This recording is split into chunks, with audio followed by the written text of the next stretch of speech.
여러분, 하나님 나라가 우리 안에 이루어지려면 먼저 하나님의 영이 임하셔야 되고 그 하나님의 통치를 받아야 되는데 대부분이 indwelling 첫 번째 조건만 되어 있어요. 두 번째 조건, 하나님의 영의 인도함을 받지를 못하고 있어요. 다른 말로 하나님의 통치를 받지 못하고 있다는 것입니다.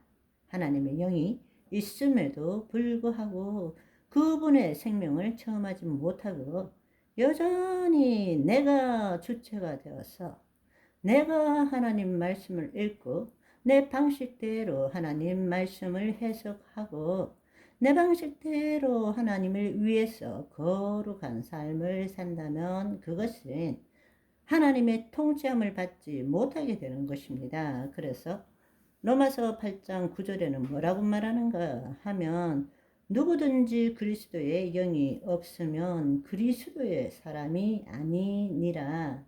그래요. 영이 없으면 그리스도의 사람이 될 수가 없어요. 하나님의 영이 있느냐 없느냐에 따라서 우리는 옛사람과 새사람을 나누는 거예요. 옛사람은 하나님의 영이 없는 사람, 새사람은 하나님의 영이 있는 사람입니다. 그렇지만 로마서 8장 13절 14절을 보시면 너희가 육신대로 살면 이 말은 뭔가 하면 육신대로 산다라는 것은 타락한 혼이 여전히 자신의 생각과 감정을 자기와 동일시시켜서 거짓자로 산다는 것입니다. 내 생각에는, 내가 느끼기에는 이렇게 살아가는 사람, 육신대로 살면 반드시 죽을 것이로되 영으로서 몸의 행실을 죽이면 살리니.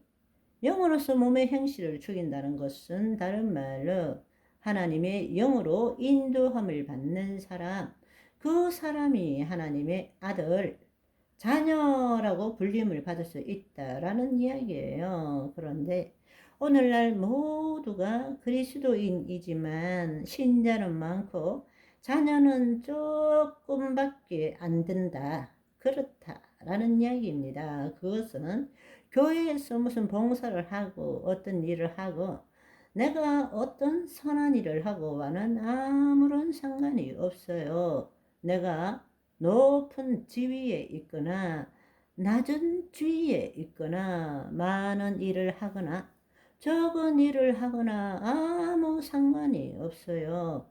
설거지를 하든 뭘 하든 상관없어요. 지금 하는 일에 하나님이 나타나느냐 아니면 내가 하나님을 위해서 하느냐 그 차이인 것입니다.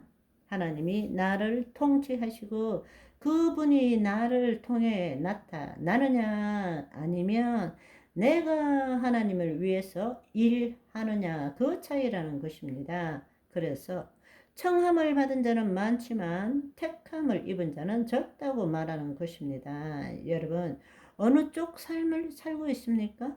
한번 스스로 가슴에 손을 얹고 한번 생각해 보세요. 그렇다고 해서 24시간 전부 그렇게 살 수는 없어요. 그거는 예수님 외에는 그렇게 산 사람이 없습니다. 그렇기 때문에 우리는 날로 날로 새로워지는 삶을 살아야 되는 것입니다. 그런데 한 번도 그런 삶이 무엇인지를 모르는 사람이 대부분이에요. 그렇게 체험해 본 적이 한 번도 없는 사람이 대부분이고 내가 주님을 위해서 살아가는 거죠. 주님이 나를 통해서 나타나시는 것이 아니고 그럴 때는 하나님의 영으로 인도함을 받는 삶, 영으로서 영이 생명이고 말씀이잖아요. 말씀이 내 몸의 행실을 주어야 되는 것입니다. 그렇게 될 때 하나님의 자녀라고 말하고 다르게 이야기하자면 다른 사람들은 그리스도인이라고 불려지지만 그거는 하나님을 믿는 신자일 뿐입니다. 신자일 뿐이에요. 그래서 고린도전서 3장 1절 2절의 말씀을 보시면 형제들아, 내가 신령한 자들을 대함과 같이 너희에게 말할 수 없어서. 이때 신령한이라는 것은 형용사 푸뉴마티코스인데 영, 하나님의 영의 인도함을 받는 자를 신령한 자, 영적 존재라고 말하는 거예요. 대함과 같이 너희에게 말할 수 없어서 육신에 속한 자. 육신에 속한 자는 그 혼이 하나님의 영의 인도함을 받는 것이 아니라 그 혼이 옛날과 마찬가지로 자신의 몸과 자신을 동일시시켜서 내가라는 거짓 자로 살아가는 삶을 말하는 거예요. 그래서 육신에 속한 자, 곧 그리스도 안에서 어린 아이들을 대함과 같이 하노라. 내가 너희를 젖으로 먹이고 밥으로 아니하였노니 이는 너희가 감당하지 못하였음이거니와 지금도 못하리라 말하고 있는 것입니다.